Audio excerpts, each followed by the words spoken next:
Tunnel के अंदर गए हैं सीएम पुष्कर सिंह धामी। ये देखिए तस्वीरें भी आपको दिखा रहे हैं। थोड़ी देर पहले हमने देखा केंद्रीय मंत्री वीके सिंह टनल के अंदर से बाहर निकले और उनके चेहरे पर खुशी नजर आ रही थी, मुस्कुराते हुए वो नजर आए।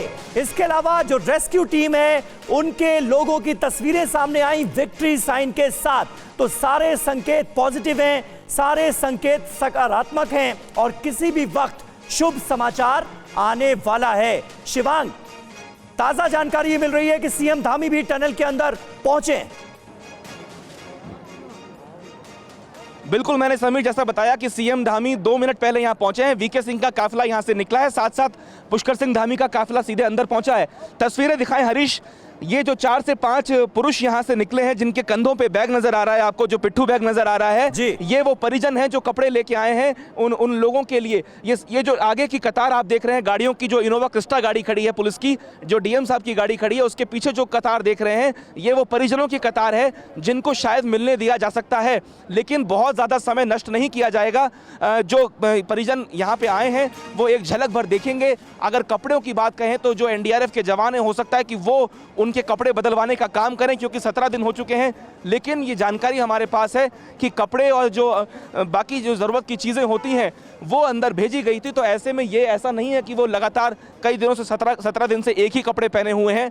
व्यवस्था की गई थी कपड़ों की भी, लेकिन परिजन यहाँ पे क्योंकि बहुत दिनों से आ रहे हैं उनमें एक उत्सुकता है, आतुरता है, इसीलिए उनको ये इजाज़त दी गई है। जो गाड़ियों के बीच आप ये एक भीड़ देख रहे हैं लोगों की, इन तमाम लोगों के पास जो बैग्स हैं उनमें कपड़े हैं, सामान है, ज़रूरी चीज़ें हैं, क्योंकि अस्पताल में भी जब उनको भर्ती कराया जाएगा तो वहाँ भी कपड़ों की ज़रूरत पड़ेगी। इसलिए ये एनडीआरएफ के जवान तैनात हैं। हो सकता है कि जब इनको टेंटों में ले जाया जाए तो वहां कपड़े दिए जाएं चेंज करने के लिए और वहीं पे परिजनों से मुलाकात भी करवाई जाए। वहां पर 6 बेड हैं। शिवांग, थोड़ी देर पहले ही आपने बात बताई थी, लेकिन अब ये जो एरियल व्यू यानी ड्रोन से ली गई तस्वीरें हम देख रहे हैं उसमें यह भी साफ हो गया है कि एक तरीके का ग्रीन कॉरिडोर क्या बनाने की कोशिश की जाएगी, क्योंकि वो एक्साइटमेंट जिसका एक्सपर्ट्स यहां पर जिक्र कर रहे थे, वो कह रहे थे समय की कोई भी देरी नहीं होनी चाहिए किसी भी चीज में। तो क्या उस लिहाज से हॉस्पिटल का ये जो पूरा रास्ता तय किया जाएगा उसमें भी कितना वक्त लगेगा, कितनी दूरी पर है वो हॉस्पिटल?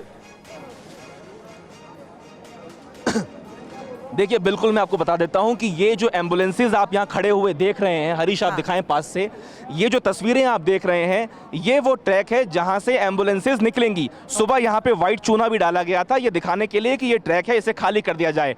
जो भारी भरकम मशीनें निजी कंपनियों की यहां आई हुई थी, चाहे वो ओएनजीसी की हो या दूसरी हो, उनको बाहर जाने के लिए कहा गया है। और आपको ये भी बता दूं कि यहाँ जो आईटीबीपी के जवान हैं या पुलिस उत्तराखंड के जवान हैं, वो तमाम लोगों को ये एरिया पूरा कॉर्डन ऑफ कर दिया जाएगा।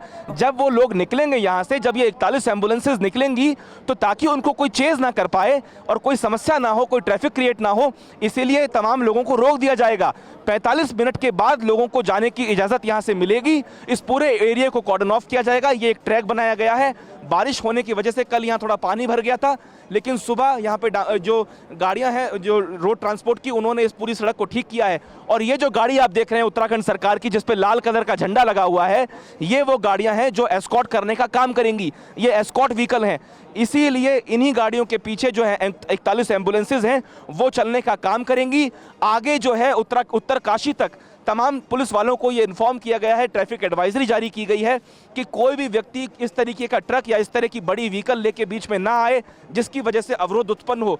तो कुल मिला के प्रशासनिक स्तर पे और सरकारी तंत्र में ये कोशिश है कि जल्द से जल्द इस कवायद को अंजाम दे दिया जाए। बिल्कुल शिवांग, और यहां पर बात यह भी हो रही है कि इन मजदूरों ने क्या गजब का हौसला दिखाया। मतलब इनके जज्बे की भी हमें तारीफ करनी होगी, जिसकी बदौलत ये ऑपरेशन इस अंदाज में आगे बढ़ा और इतने दिनों के इंतजार के बाद सकुशल जो मजदूर हैं वो सुरंग के अंदर से वापस लौट रहे हैं। इन 17 दिनों तक आपने भी पूरे ऑपरेशन पर नजर रखी। इन 17 दिनों के दौरान कुछ ऐसा हुआ हो जो आप हमारे दर्शकों के साथ आज शेयर करना चाह रहे हैं इस ऑपरेशन के अंतिम पड़ाव पर? शिवांग,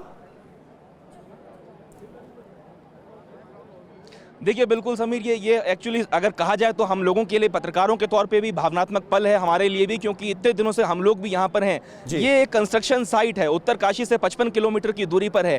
आप समझ सकते हैं क्योंकि मौसम यहाँ बहुत सर्द हो चला है।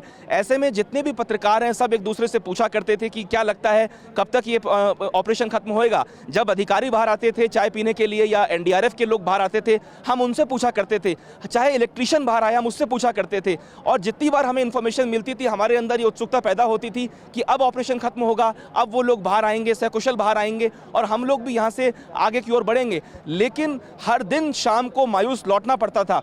एक दो बार तो ऐसा हुआ कि हमने आप लोगों को भी बताया कि कुछ ही घंटे शेष हैं और वो लोग बाहर आने वाले हैं। एक रात, मुझे 1 से 2 रात ऐसी भी याद है जब हम यहाँ गाड़ियों में सोए, क्योंकि रात को शाम को जो प्रेस कॉन्फ्रेंस की गई उसमें ये बताया गया कि कुछ ही घंटों में लोग बाहर आने वाले हैं। इसीलिए हम होटल भी नहीं गए, अपने घर भी नहीं गए और यहीं पे गाड़ियों में सोए सर्द हवाओं के अंदर। लेकिन रात को यहाँ पे जितने भी लोग थे वो लकड़ी जला के। शिवांग, इस वक्त खबर यही है कि गर्म कपड़े अंदर भेजे गए हैं सुरंग में, यानी ये इतनी नजदीक तो है कि ना सिर्फ उनसे बातचीत हो रही है, बस कोई वो पल अब आने ही वाला है जब शायद उन्हें ये सर्द कपड़े, बैग या जैकेट्स भी दे दिए जाएं ताकि उन्हें इमीडिएटली रैप कर लिया जाए। देखिए बहुत ज़रूरत है इसकी। आप समझिए कि इस टनल में हवा का नामो निशान नहीं है।